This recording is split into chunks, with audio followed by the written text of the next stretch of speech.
Welcome to the podcast for real-life heroines. Let's embark on a journey that unveils the extraordinary stories of everyday women who redefine what it means to be a heroine or hero. Life is a tapestry of inspiration and magic, and today's episode is no exception. Here's your host, Susanna Liller. Hello, welcome to the podcast for real life heroines, where I get to interview real life heroines and the occasional real life hero about their journey to make their lives respond to a call that makes their lives bigger than they could have imagined. And today, I just cannot even tell you how excited I am to have Stephen Gerringer with me. Welcome, Stephen. Oh, thank you. I'm glad to be here, Susanna. Good to see you again. It's so good to see you. So I'm going to tell everyone how we met, but I first want to just say a little bit about you. I want to just actually I just happen to have your book here, where on the back it says that you live with your wife, Destiny, in Modesto, California. And you had been a teacher, a junior high school teacher in English and literature. And I don't know if you know that I was too for a little while. And my favorite thing to teach was mythology. And then you're going to tell us a little bit how this happened, but you happened to meet up with the Joseph Campbell Foundation and Robert Walter, who was president at the time. And you've been with them for how many years? A couple decades at the very least. It gets a little fuzzy farther away. And you have done so much for them, and we're going to talk about the book you edited for them and your own book. And I'm over the moon that I captured you. So thank you again for being here. And let me just say, if I can just share the story of how I got to know you 15 years ago. And I'm pretty sure it was 2009. And Robert, Walter, and I had been chatting about me and the work that I was doing and the heroine's journey. And he gave me an invitation to come to the mythological workshop at Esalen, which has always been in honor of Joseph Campbell in March, because his birthday was in March. And I got on a plane and I went to Big Sur and drove to Esalen, and it was such an amazing experience where we experientially go through the hero's journey in that mythical landscape of Big Sur. And there you were as such a wonderful guide, and I felt friend, and that's how I got to know you. It's amazing. In 15 years, I can't help but notice one of us hasn't aged, and it's not me. But if I could grow a beard, I might look older. This is true. It hides a multitude of chins. Right. So we are here to talk about the work, some of the work, because you've done so much with Joseph Campbell's work and your own work. And both of us were talking before we began about how it's not going to work, that we're going to be able to just talk 40 minutes or 45 minutes or so, but we're going to get in what we can. And so I think that I'd like to start by asking you the question that I ask everybody, because it's the one that's so intriguing to me. So you think about the hero's or the heroine's journey. Basically, they're the same or the same pattern. Maybe the hero gets out of it different things than the heroine. We won't go into that right this minute, but it starts with getting a call that you're in your particular comfort zone, and something happens that suggests maybe you could make a change. And to me, I always say, if the heroine responds to that, then they go on a journey, and that's when they learn and evolve and grow. Well, my understanding from reading the very first chapter in your new book, Myth and Modern Living, is that you were more than once refusing the call that you got. And do you want to Oh, yes. say Yes, indeed. more? Thank you. And I'll try to be succinct about my origin Okay. story, but that's sometimes not always possible. Uh, Going back in time to when I graduated from college, my degree was in history. So it's interesting that later I taught English and literature. I find a lot of people in public education are a little out of their field. But after college, I took, a year off, a gap year, and that should be over any day now. But I thought I would take some time off, and that coincided with my father contracting, or at least being diagnosed with stomach cancer. Mm. And so he needed someone to help him in his business. And I was the one sibling, the one member of the family who was still at loose ends. And of course, I was headed in a scholarly direction. My father sold grease and oil and uh, different lubricants to farmers, truckers, and loggers up and down the Central Valley of California and the foothills, which turns out not to be my bliss, No, nowhere near it. no. But I helped him out as he was dying, to keep some income coming in for my dad and my mom. And then when he passed away, well, I was just full tilt into that business. And it was a very comfortable lifestyle. Uh, so right there was a refusal of the call. I wasn't following my inner drive. I was doing what society, what family expected of me, following the path of duty, Right. which isn't necessarily a bad thing unless it conflicts with where one needs to be. So it turned out, and I believe this is where, my psyche was stepping in and saying, okay, you refuse the call. If we're going to get your attention, slap me The wake around a up little bit. call, the wake up The call, the wake up call. the Yeah, and dreaded wake up call. I'm a slow learner, so it took a little bit. Turned out I was really bad at it. So the business suffered, but still there was enough of a client base that I was doing quite well. So I was comfortable in my complacency, living the unintended and unexamined life there. So things got worse, and I ran the business into the ground. In fact, this being way back in the 80s, and then some. I ran a part of the business up my nose. It was psyche stepping in and saying, okay, you're not prepared for this. And oddly enough, once the business went away, and again, I was a slow learner.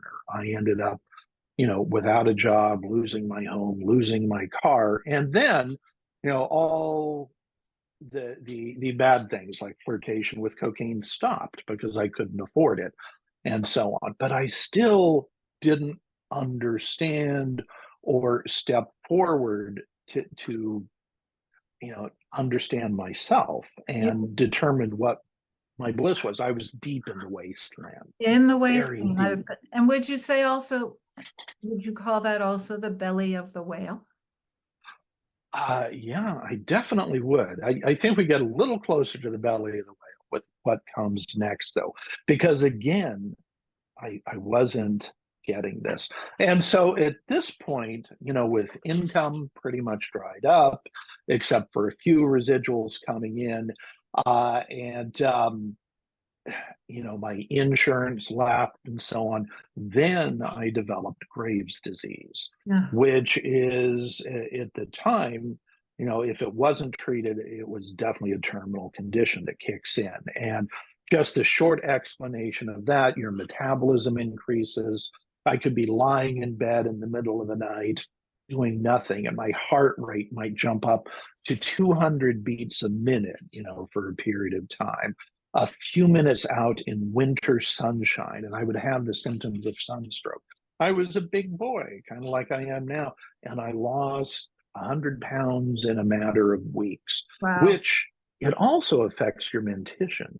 It seemed to me, gee, a fat boy getting skinny, that's not a bad thing. Something good is happening, especially since, I couldn't put my finger on what was being caused. Now, family and friends, notice, oh, gee, I'm in worse shape than ever. I'm getting awfully skinny. They assumed I was strung out on some sort of drug. So that removed my safety net, from there. So I ended up Alone. medically, oh yeah, alone, Mhm.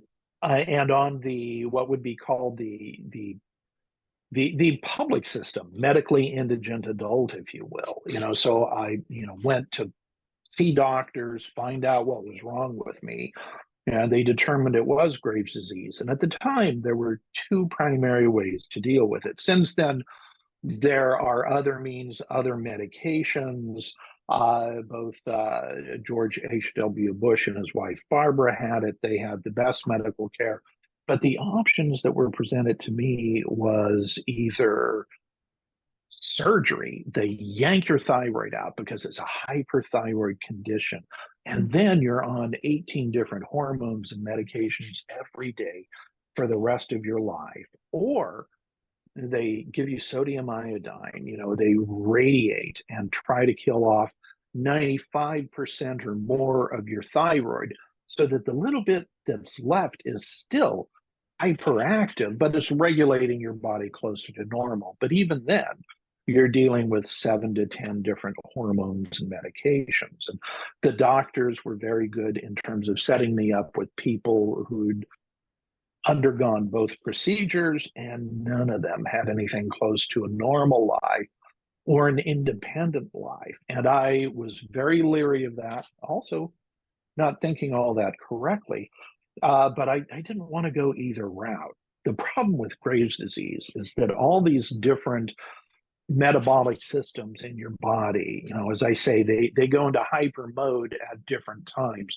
And eventually you reach a point called thyroid storm, where everything in your body goes into the red zone at once. And when that happens, you have maybe 5 to 10 minutes to live, unless you're in an emergency room and they know what you have. Because when you're in that condition, they're generally not looking for an autoimmune system disease, they're treating something else. So the doctors had let me know I had a matter of weeks to live at that point because I was in a very critical condition. But I opted for neither surgery nor radiation. I decided I'm going to die. Okay. And I had enough funds to, I was living in a little converted garage, but I had enough funds to, rent a nice motel room for a few days across the street from the library in my hometown.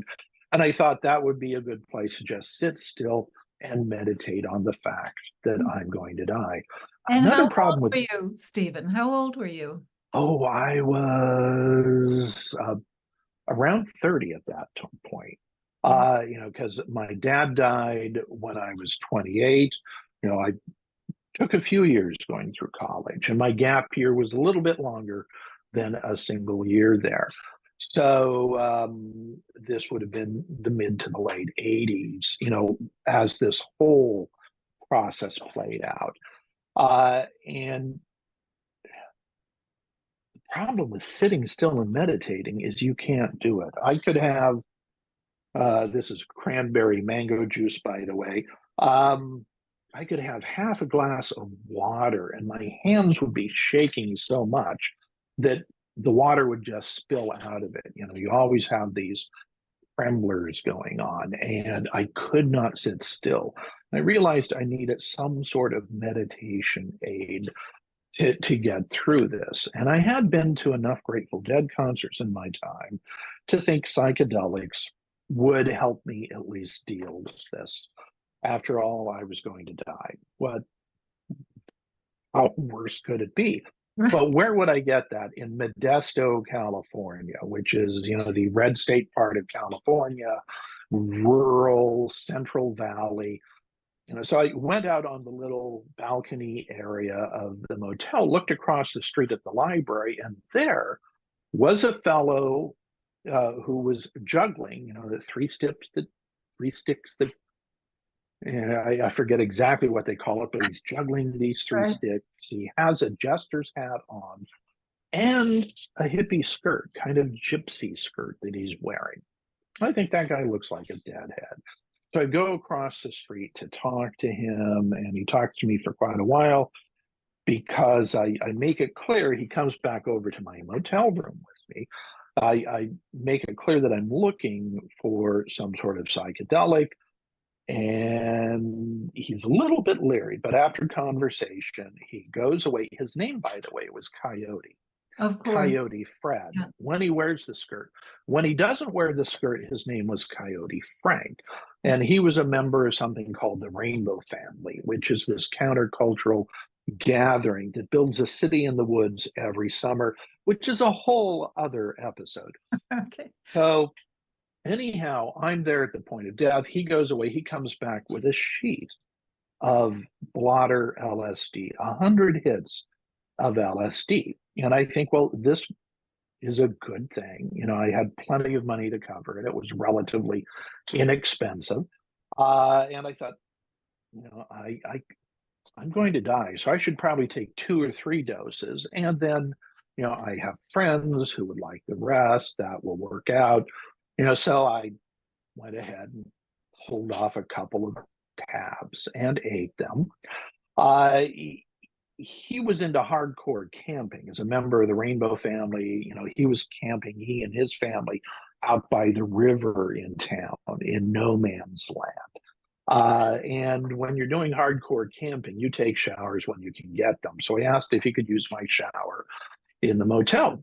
Yes, he goes into the shower. While he's in there, I'm thinking, I'm feeling the acid, the psychedelic starting to work already, which is unusual.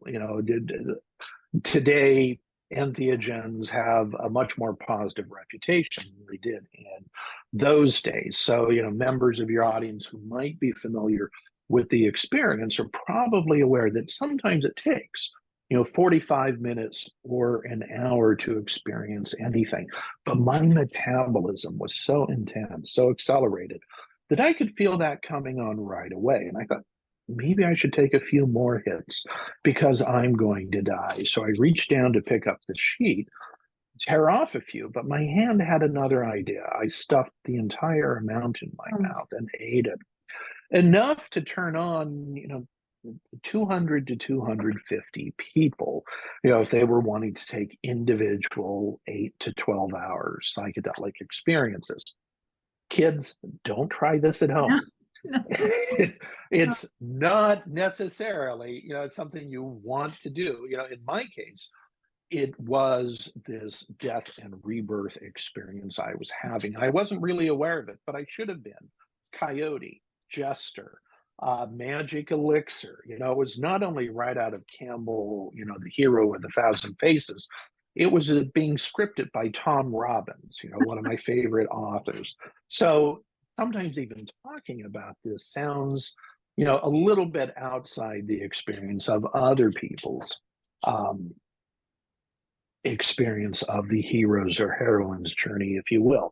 Anyhow, Coyote Fred left. You were crossing a threshold. Was I ever crossing a threshold? Yes. And this is after the refusal of the call. And when you refuse the call, just to briefly recap, Joseph Campbell points out that actually there are just 3 stages to the hero's journey.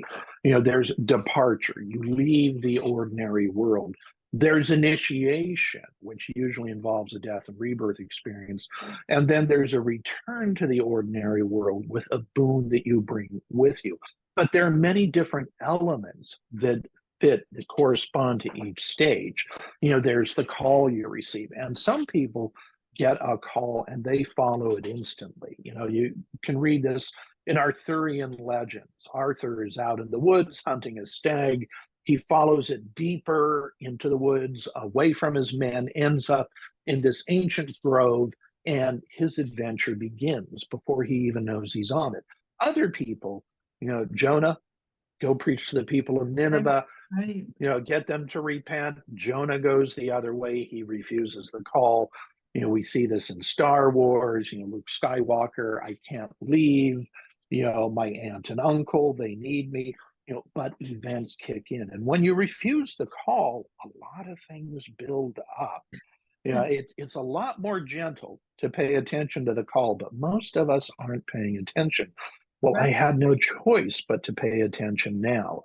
And I peaked for probably 12 hours. And I'm glad I had that room for several days because I just tripped. And finally, the next day, and during that time, your ego dies completely. It just disappears. There is consciousness, but it's almost this collective consciousness. There is no me, the me goes away and then slowly reforms. And once I'd reached the point the next day where I could open a book and read a page without the letters sliding off onto the floor, I reread Hero with a Thousand Faces.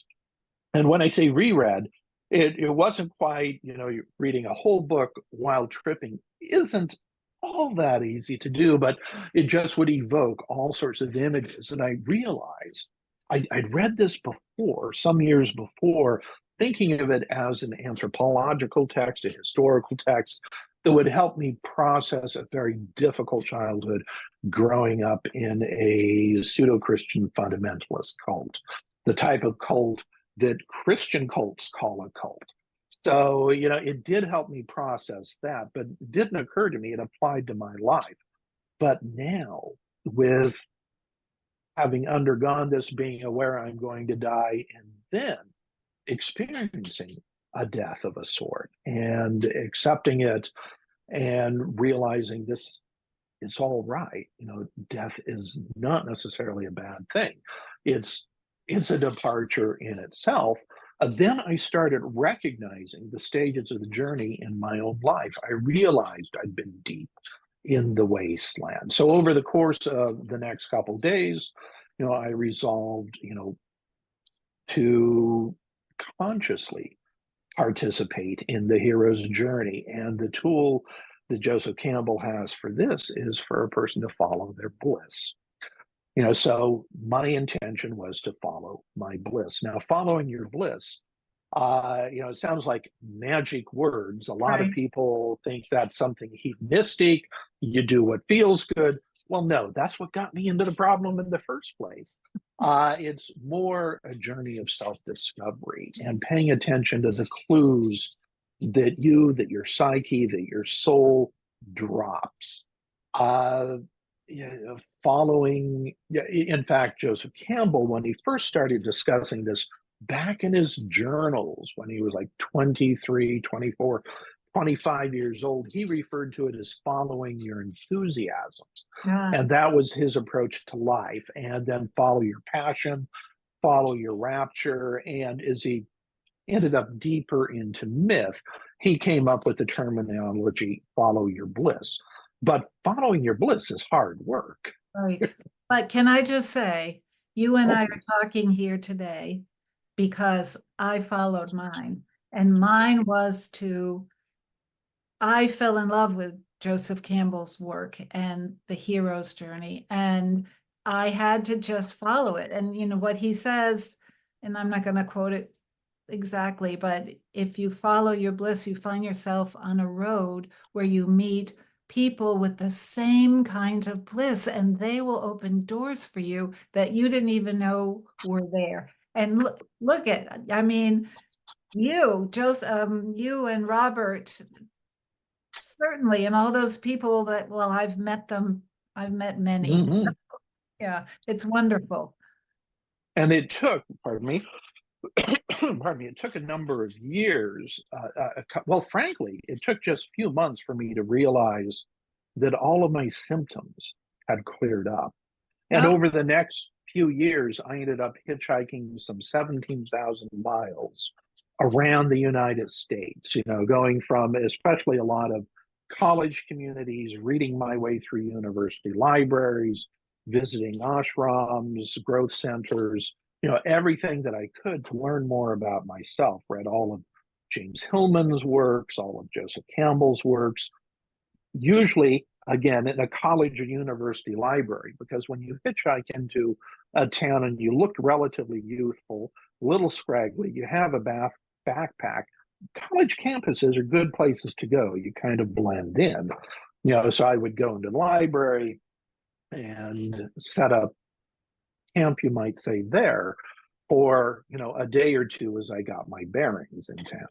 And your thyroid, that all, Graves' disease, it all? Yeah, clearly I'm not hyperthyroid now. Yeah, it vanished, which also intrigued me about the mind-body connection, because it was very clearly, I was diagnosed, I did have it, there were treatments, that I could have taken that would have worked, and so on. So it was a very real thing. But what amazed me, and this is why I think it's part of the, that refusal of the call, so the call comes in harder. And once the call went through, then you hang up the phone. The call went through, and then all of those things cleared up. And life, even though I guess technically I could have been called homeless, I didn't think of myself as homeless. I did a lot of couch surfing around the United States, visiting people, following a regular route, spending a few months in Taos, New Mexico, or up in Portland, or Yosemite, Santa Cruz, and so on, meeting fascinating people and just taking in what I could. And then there came a point when, I dropped back into society. It's like, okay, I've learned, and again, following my bliss, I followed other advice of Joseph Campbell, like paying attention to my dreams. What do my dreams tell me? And a lot of things that showed up in my dreams were pens, colored pens, colored paper, and so on. And I have always loved writing. Yeah. Absolutely. So I started journaling and going deep into journaling, which I still do a few thousand words every month as a means of reflection. And, everybody, tries that off and on throughout their life. My first attempts, into high school and college were like a lot of people's, I was always the hero of my own story. The world did not understand me. Someday they would figure things out. But on the other side of this death and rebirth experience, if you will, it was more a means of reflecting, and finding out about myself and who I was. So eventually, the advantage was that I did have a good, solid college education first. I was much more privileged than a lot of people who end up in dire circumstances like that. So I ended up doing a lot of substitute teaching and still hitchhiking during the summer for a few years, coming back to Modesto over the winter, because it kind of sucks to be on the road during a blizzard. Yeah. And when you're hitchhiking, it's not like you're doing that. It takes 3 or 4 days to get anywhere in the United States. And then I would settle for a few months. And I was not part of the public system. I would, like I'd come back to town here, sell flowers on Valentine's Day or Mother's Day for a friend, earn some money, and then go out on the road and live very frugally. But other things, other doors would open up too. Someone would, I'd do a tarot reading for someone here, and a place to stay, to house sit, would open up over there, and so on. So I viewed it as kind of a karmic yoga thing. But eventually I felt stable enough to drop back in. So I started substitute teaching at first, which allowed me to, again, wander and feed that part of my soul. But over time, it turned out I have a gift for teaching, which I wasn't fully aware of. So this is part of that following your bliss too, looking for those clues, Right. to what works. What's the core of you? What's the promise that needs to come out? And so certainly, and I want to make sure we have time to talk about what you've been writing a lot. Yes. And that's this book, which is a collection of essays, and Myth and Modern Living, a practical Campbell compendium, and practical being a key word because your work, and it's similar to my work, is wanting to show people that mythology and the pattern of the hero or the heroine isn't a fusty old cobweb, what you study in some ancient library. It's real life. And your story is so much pointing out that I can use this, And so that story that you just told us is told in your first essay, and they're all wonderful. And I would ask you to say more about this, but I'm not going to, because I want everyone to hear about what you did for 15 years, which to me is like, it's kind of like Rapunzel, when the Rapunzel guy came and took the woman and put her in the room with all the stuff to spin into gold, and it was like an impossible task. Well, Robert Walter and the Joseph Campbell Foundation said to you, "Oh, Stephen," they didn't say it like this, but Campbell has written so much that we would like to take it all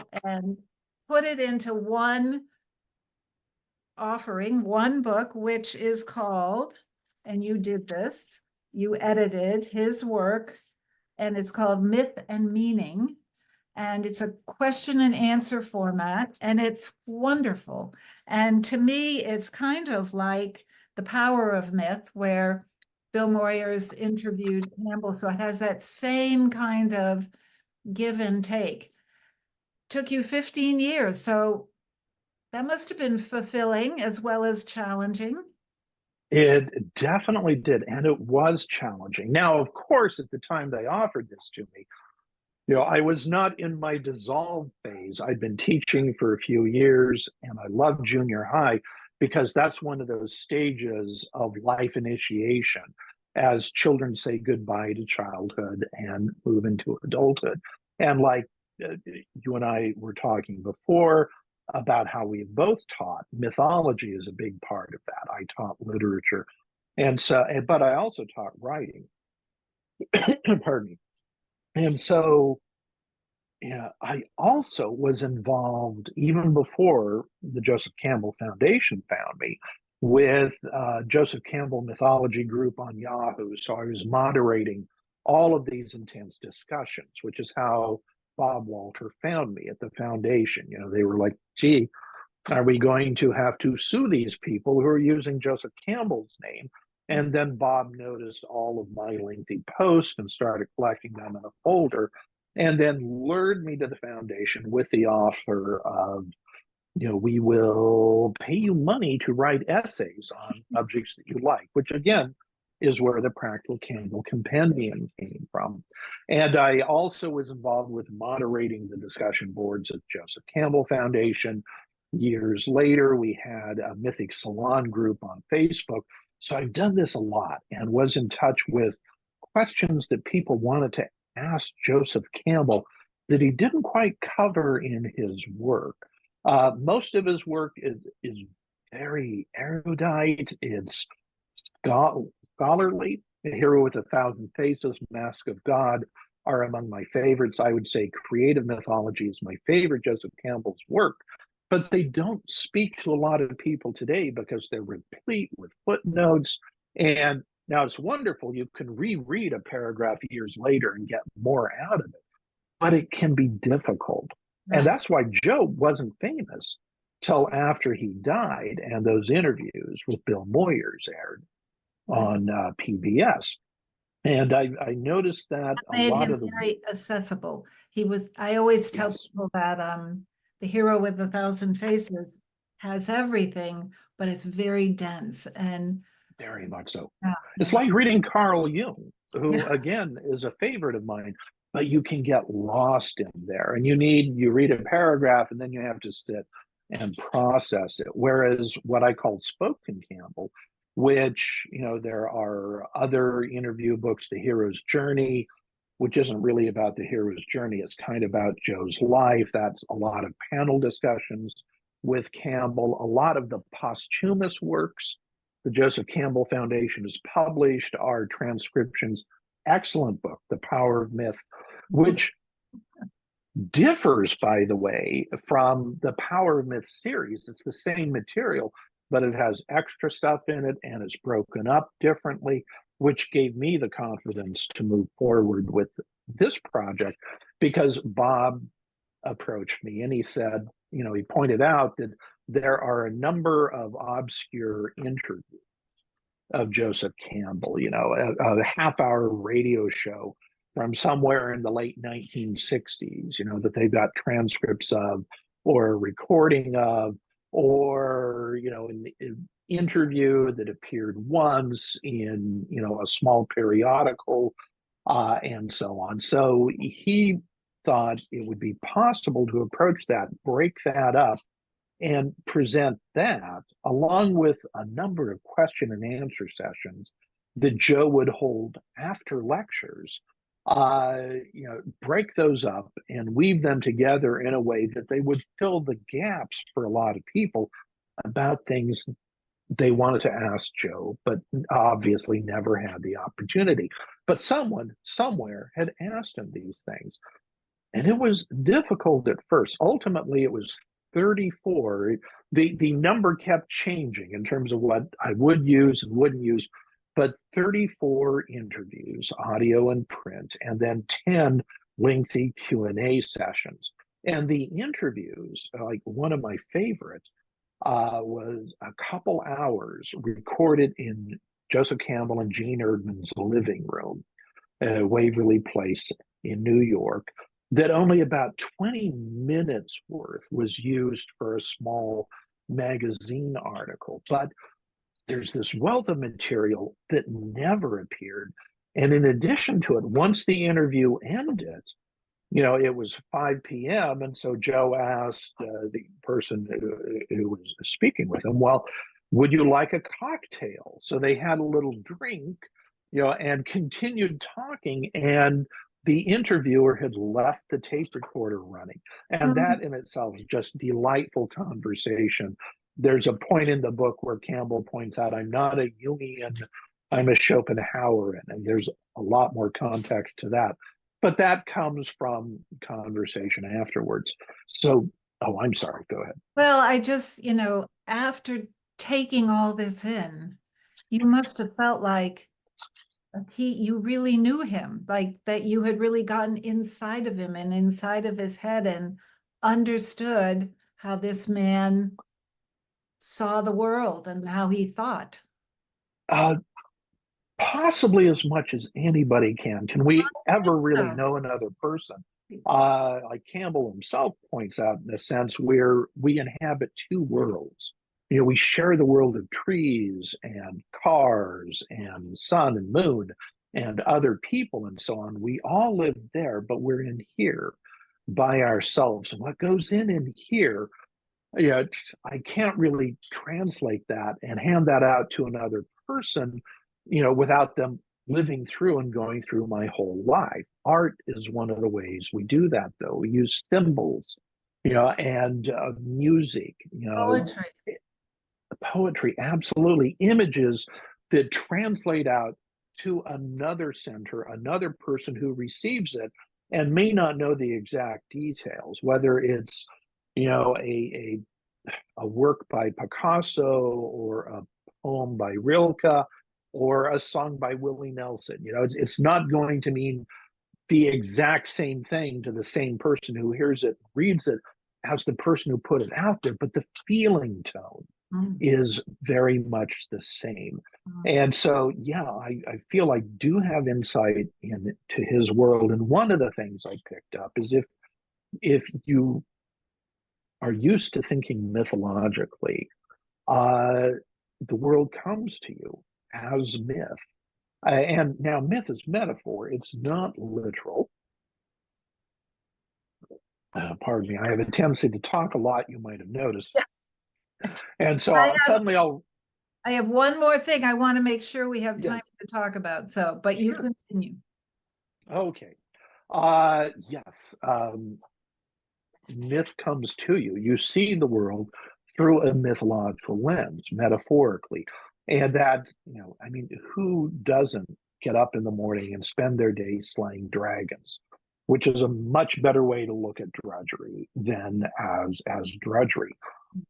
Right. And it becomes a narrative, a story. Yeah. And so to me, that's the huge benefit in knowing that story, in knowing the markers along the way, so that when you enter the abyss, some dark place in your life, you know that, oh, I'm here for a reason. I'm supposed to be learning something. It seems scary, but maybe this is my awakening moment. I mean, it's a different way to interpret everything that happens to you, not as like you're just a pinball aimlessly going through life. You've been given this purpose, and these things help to bring it out, you know. So I want to ask you a question that Bill Moyers asked Campbell.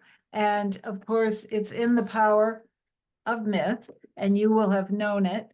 But when you think about your life, Stephen, I mean, just think a difficult childhood, your father dies, you inherit this thing that does not sing to your soul, all of that you recounted to us. So here's how Moyers asks the question. Do you ever have this sense when you are following your bliss, as I have at moments, of being helped by hidden hands? And then Joseph talks about all the time, it's miraculous. He talks about them as invisible hands. Do you feel that you were guided? Absolutely. It is magic in a sense. And Joe also talks about now, where does that come from? And he draws on Schopenhauer, who points out that, often when you get to the stage of 50, 60, 70, and you look back at your life, all of the things that were happening to you that at the time seemed confusing or there was no way out, you're caught in a box or just despair and depression and you don't know what comes next. When you look at it from where I am now, I'm approaching 67, which makes me a sexagenarian. Not as much fun as it sounds, but look back and I see my life, and like Schopenhauer says, it unfolds like a novel. It unfolds like a story, and those moments that were intense actually turn out to be little plot twists that move you from one chapter to the next. And I can see that now. I didn't see that at the time. But after my experience, which was, almost halfway through my life up to this point, beyond that, I found I could trust the story that I was writing because who writes that story? I'm writing it. It Right. may not be the conscious part of me in the same way that I'm digesting my breakfast right now. And I don't know how I do that.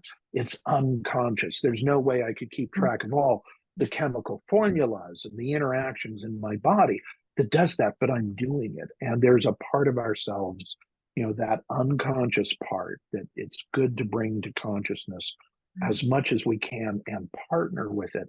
I find that I can trust that, and trusting that has made all the difference. So when life, it's not like everything was hunky dory from that point on.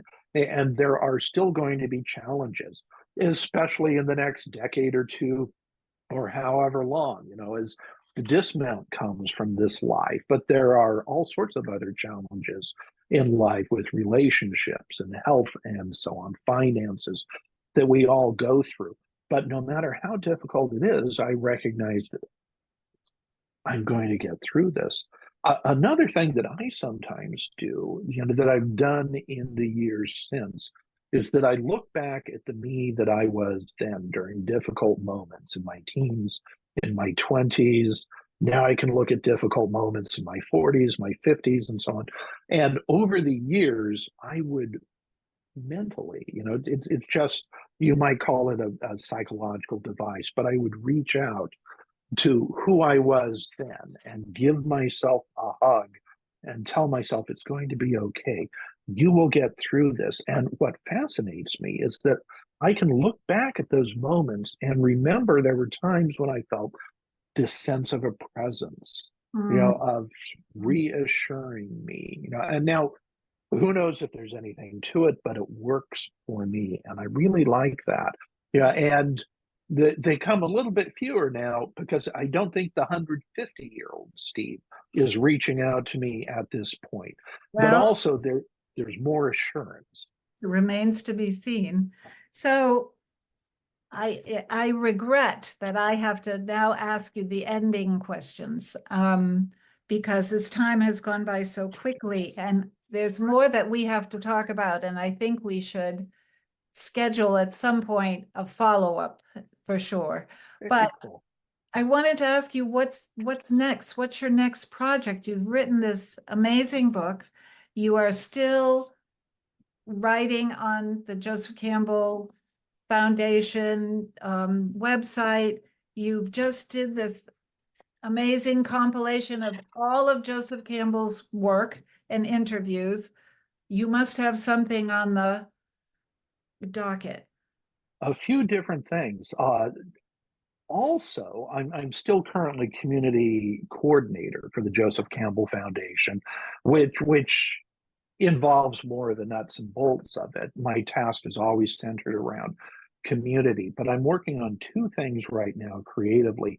One is a novel that technically that doesn't have anything directly to do with Joseph Campbell, that's set in Leadville, Colorado, that looks at the hyper masculine atmosphere of mining camps, the domestic abuse in the 19th century, the women's suffragette movement, even epilepsy and the insanity defense, all centered around a death that occurred, a murder on November 4th, 1889, in the Delaware Hotel in Colorado, which is a long story to that, so I won't go into that. But that I'm using the myth of Pandora as a framing Oh, device for that, and the original myth, not necessarily the later patriarchal version.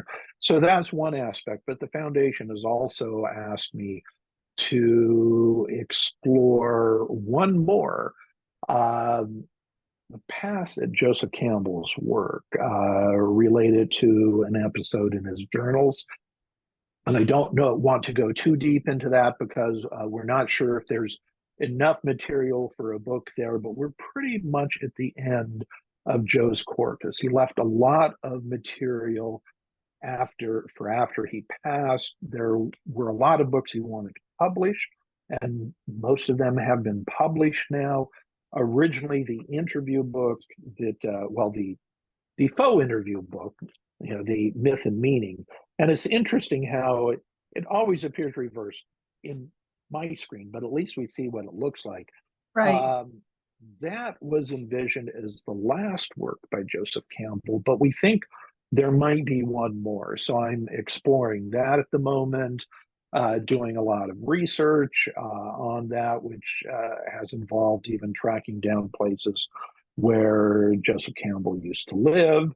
Uh, and a trip out to California and other odds and ends. But Well, we'll see what happens to that because we're not sure if there's enough material. But that's going to keep me busy for a yeah, little while. I think so, Stephen. I think, and it sounds wonderful. And people can get in touch with you if they go to the Joseph Campbell Foundation website, The Joseph Campbell Foundation. Oh, I'm sorry. Go ahead. Yes. jcf.org. Yes. Or if someone wants to reach out to me personally, they can email me at Stephen with a PH, STEPHEN, at jcf.org. And the Joseph Campbell Foundation is a strong and going concern. It's has made the transition, moving beyond the founder, and now is looking at the next generation. A lot of younger people are involved. There's much more diversity than back when there was 25 years ago. It's not just all old white men. Oh, We have, my generation is passing, so we have a lot of fascinating people using story, using myth, and how it applies today. I think of it as experiential mythology, because myth is always humming along in the background of our own lives. We're constantly mythologizing. We're telling stories to ourselves, for good or ill, and to the rest of the world. and what I'm going to talk to you about the next time we talk is the whole, how do women and men, people of different genders, experience the journey? And I know Campbell had something to say about that for sure. And several women today who are writing talk about that. He talked himself about how those old stories were all about masculine heroes. That was what he was immersed in. So how have we moved that forward? And that's our next conversation. But I have one more question. I look forward to that. Me Yes. too, if you would grant me the time for our next Yes. conversation. Well, I'm always happy to mansplain myth. You're fine. One more question, and this needs a succinct response, and it might be hard, might be, I don't know. Everybody listening, you have shared so much wisdom and what you've learned and interesting stories. What do you want people to remember? That you can trust your story, the story unfolding in your life. You can find the thread. Yeah, and that's really what all mythology is about, finding that thread. These are the wisdom stories of humanity. We are humanity. So they come out of us. Myth is not something out there. Trust your story. Move forward into it. Follow your journey, whether you call it a heroine's journey, a hero's journey, or whatever. Find the thread and know that you'll be all right. How beautiful is that for an ending? Stephen Gerringer, thank you so very much for speaking with me, for being part of this program, for all the people listening. And folks, I hope that you will stay tuned for the next interview with a heroine or a hero. I'm not sure right now, but thank you for joining us for our conversation today. Take care, everyone. Thank you.